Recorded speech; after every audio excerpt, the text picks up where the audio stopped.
చేపల పులుసు తినాలి అని చెప్పి ఫిక్స్ అయినప్పుడు కడుపు నిండందే కంచం ముందు నుంచి కదలకూడదబ్బా. Hey all, welcome back to my channel. ఈరోజు మనం గోదావరి స్టైల్ చేపల పులుసు చూడబోతున్నాము. దట్టు ఇది మామిడికాయల సీజన్ కాబట్టి చేపల పులుసు విత్ మామిడికాయ. ఫస్ట్ నేను నా స్టైల్ చేపల పులుసు చెప్తాను, అంటే గోదావరి స్టైల్. ఇందాక చెప్పినట్టు చేపల పులుసుకి కొంచెం వెడల్పైన గిన్నె తీసుకుంటే ముక్క చెదరకుండా పులుసు అయిపోయేంత వరకు మీకు చేప ముక్కలానే ఉంటుంది. నేనైతే కావలసిన ఉల్లిపాయలు టమాటోలు తీసుకుని మెత్తని పేస్ట్ కింద మిక్సీ పట్టి దాంట్లో కొంచెం పసుపు యాడ్ చేసి పక్కకు పెడతాను.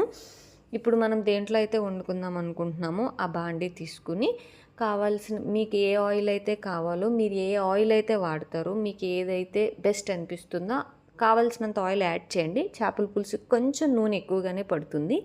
నేనైతే ఆవాల నూనె వాడతాను, లేదు అంటే పల్లి నూనె వాడతాను, ఎందుకంటే ఈ రెండు ఫ్లేవర్స్ బాగా అనిపిస్తాయి. సో నేను ఈ 2 ఆయిల్స్లో ఏదో ఒకటి వాడతాను.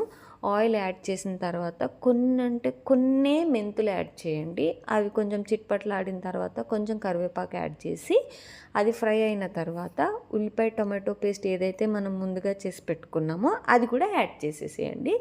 అది ఫ్రై అయ్యి ఆయిల్ రిలీజ్ అయిన తర్వాత మనం దాంట్లో ధనియాలు, జీలకర్ర పౌడరు, కారం, ఉప్పు కావాల్సినంత యాడ్ చేసుకుని అది కూడా ఒక 2-3 మినిట్స్ ఫ్రై అయిన తర్వాత కొన్ని పచ్చిమిరపకాయలు, బెండకాయలు యాడ్ చేసుకుని దానిపైన చేప ముక్కలు పేర్చేసి పెట్టండి. తర్వాత అవి కూడా అరేంజ్ చేసి పెట్టిన తర్వాత మూత పెట్టేసి ఒక 2-3 మినిట్స్ మగ్గనివ్వండి. ఆ తర్వాత మీరు చింతపండు పులుసు కావాల్సినంత యాడ్ చేసుకోండి.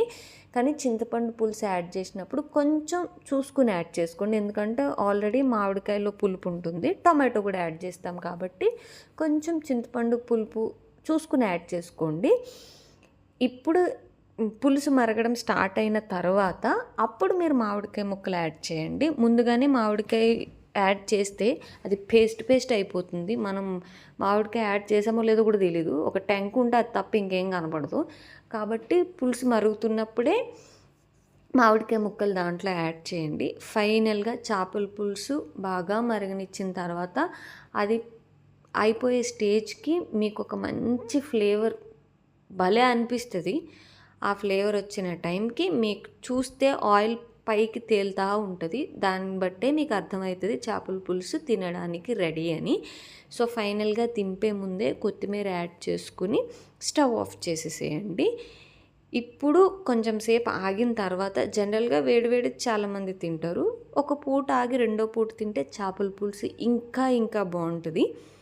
సో ఈ వీకెండ్ మీరు కూడా ఎంజాయ్ చేశారని అనుకుంటున్నాను.